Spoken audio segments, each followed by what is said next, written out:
is the news on PBCJ. I am Simone Absalom. The Office of Utilities Regulation, OUR, says it will make a decision on the Jamaica Public Service Company Limited's 2018 annual review of its rates by August 2. JPS's submission, which the OUR said was received on May 3, proposed a 2% average increase on the non-fuel bill components, assuming there are no changes in the current fuel prices. If this is accepted, it would have a total average bill impact, including fuel and IPP charges, of approximately 1.0% increase for customers. The release said JPS included a request for an extraordinary rate review in relation to debt refinancing. The JPS is also reportedly proposing a Z-factor adjustment for accelerated depreciation and separation costs, which it anticipates will result from the pending decommissioning of the old base load plants at the Old Harbour and Hunts Bay locations. The release said the proposed accelerated depreciation and separation costs, which are to be recovered over a year period, is US $1.89 million.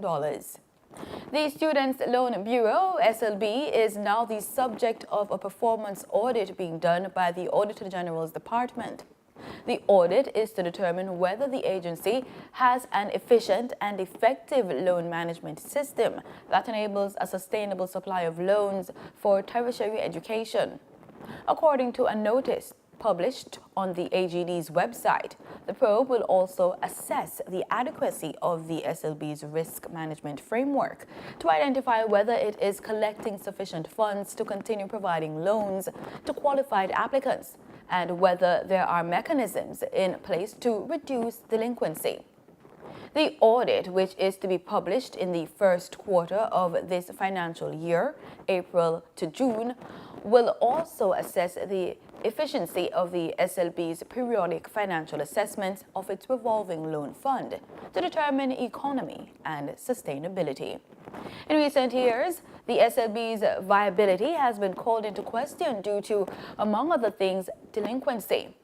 As part of efforts to boost repayments, the Bureau has adjusted the loan repayment period from 10 years to 15 or 20 years, dependent on the program of study. The second four-party cooperation meeting between Jamaica and China was held recently. The meeting was held with members of government, the Embassy of the People's Republic of China to Jamaica, and representatives of the Chinese communities in Jamaica. It was fruitful. We have more on the meeting in this report. Representatives of various government agencies, the police force, and members of the Chinese community were in attendance at the four-party meeting chaired by the Ambassador of the People's Republic in China to Jamaica. As the major platform for consular protection, the four-party cooperation meeting has been playing an important role in safeguarding the legitimate rights of Chinese nationals, enhancing mutual understanding, improving social security and business environment, and promoting mutual beneficial cooperation. Commissioner of Police, Major General Anthony Anderson, gave assurances that the police is doing everything in its power to create a greater environment of public safety for all who reside on the island. But we are also aware of the unique circumstances that may face the Chinese community as a group, and the various aspects of the Chinese community, and we are sensitive to that. And I think through our partnerships, for instance, our language training program, which has allowed us to have Chinese liaison officers with the Chinese community in various places, that cooperation has yielded good results for both of us. The spirit of cordiality, cooperation, and commitment dominated the four-party discussions. And as a government, we understand, as the government of Jamaica, we understand that the Chinese are the biggest investors in Jamaica today, and we appreciate that, and we are, as I said, we are ready to work with you. The four-party meetings will be held each month. The Jamaica Council for Persons with Disabilities, an agency of the Ministry of Labour and Social Security, is working on codes of practice to protect persons with disabilities. The document will guide employers on how to ensure that the employee is not at a disadvantage. The codes of practice will provide minimum standards by which the public will be guided on how to interact with and allow for the participation of persons with disabilities. It is a component of the Disabilities Act, which was passed in Parliament in October 2014. Executive Director of the JCPD, Christine Hendricks, says the rules will provide the public with practical guidance on how to include persons with disabilities in two critical areas. 24 persons have successfully completed the Sexual Offences and Child Abuse Investigators training course offered by the National Police College of Jamaica. The 4-week training program was designed to meet the specialist work requirements of investigators. The topics covered included DNA handling, analysis and examination of emotions, interviewing reluctant witnesses, crime scene management, exhibit handling biometrics, sexual offences investigations, rape trauma syndrome, legal and ethical issues, and committal proceedings.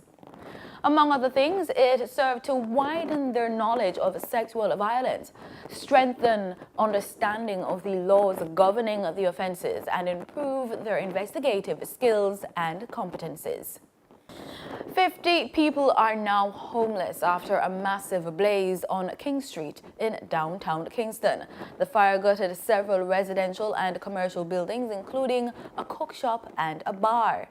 Sean Martin, Assistant Commissioner of the Jamaica Fire Brigade, said that the firefighters faced several challenges while trying to combat the fire, as the engulfed buildings were mostly aged and so were in danger of collapsing. 5 units battled the blaze. In regional news, Cuba will seek to amend its constitution to further open the economy, according to authorities, without modifying the irrevocable character of socialism. Former President Raul Castro, who stepped down last month, introduced reforms in 2011 to open the top-heavy centralized economy to small private businesses and foreign investment. The changes resulted in a burst of activity in the first years, as the Cubans opened restaurants and other small service-oriented businesses. But the changes did not unleash the hoped-for economic takeoff. A special commission will be formed during an extraordinary session of Parliament on Saturday to present the constitutional changes, which deputies will discuss before putting them to a referendum. The details of the proposed changes were not revealed, but they're expected to continue the reforms launched by Raul Castro, who transformed the Cuba he inherited from brother Fidel in 2006.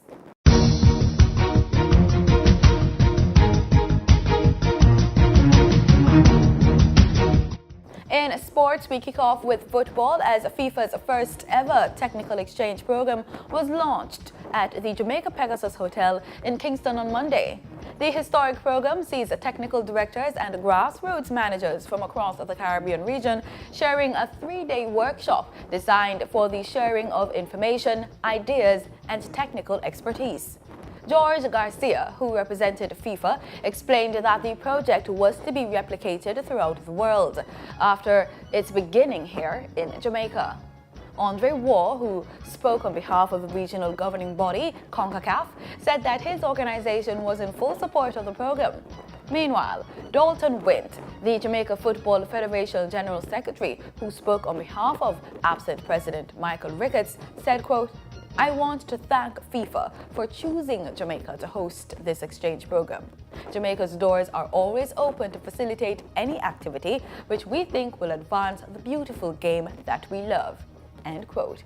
In athletics, 2-time world under 2400 meters hurdles champion Jaheel Hyde has moved to the MVP track and field club.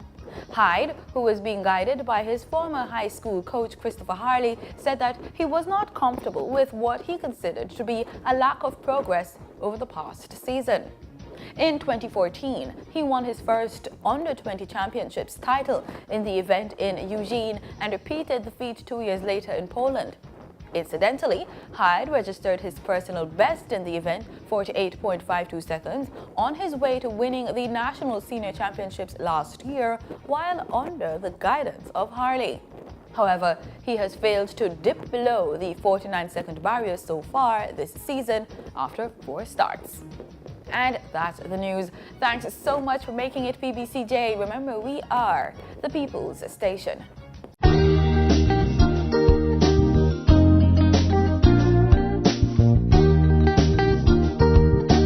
This is PBCJ's Weather Report. Thanks so much for joining us. Let's start, as usual, with our local currents.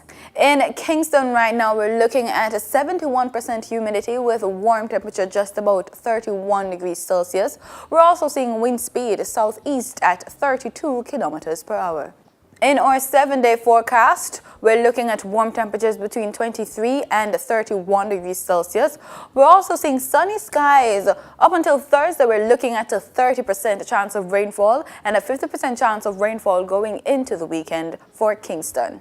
Let's take a look at what's happening over there in Portland. We're seeing a forecast of cloudy conditions today with temperature just about 26 degrees Celsius. We're seeing wind speed east at 17 kilometers per hour. Over there in Montego Bay, St. James, currently temperature just about 31 degrees Celsius with sunny skies and cloudy conditions in certain areas. We're seeing wind speed south-southeast at 7 kilometers per hour.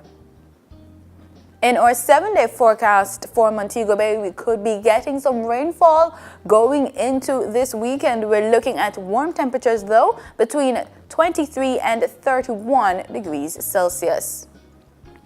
In our forecast across all the parishes, we're looking at warm temperatures between 29 and 32 degrees Celsius. We're looking at cloudy conditions today, forecast for Maypen and over there in Golden Grove, St. Thomas. Sunny skies predominantly across most parishes. Tonight, we can expect cooler temperatures. It should go down between 23 and 24 degrees Celsius to 25 degrees Celsius forecast in the eastern end of the island. We're looking at cloudy conditions and a possible chance of rainfall over there in Clarendon. In our forecast for tomorrow, warm temperatures between 29 and 32 degrees Celsius. It's going to be pretty warm out over there in St. Elizabeth. We're looking at a forecast of possible showers for Clarendon, and cloudy conditions in the eastern end of the island should be predominantly sunny in the western and northern areas. In our forecast today for the Caribbean region, temperatures between 26 and 32 degrees Celsius. We're looking at rainfall in certain areas like Antigua over there in Nassau, Bahamas, and in Havana, Cuba. We're seeing cloudy conditions forecast for Mexico and over there in St. George's, Grenada. Let's take a look at what could happen across the Caribbean for tomorrow. Warm temperatures between 28 and 33 degrees Celsius. We're looking at a possibility of rainfall in the western end of the Caribbean region. We could be getting some scattered showers over there in Antigua as well. And further afield, we're looking at the United States. We're looking at the areas of Los Angeles, Miami, New York, and Atlanta. We're looking at warm temperatures between 15 and 36 degrees Celsius for these areas. Los Angeles could get some rainfall. We're looking at sunny skies for New York and Miami with a little bit of cloudy condition. We're looking at the possibility of rainfall for certain areas of Atlanta for tomorrow as well. And that's it for the weather report. Thanks so much for making it PBCJ. Remember, we are the People's Station.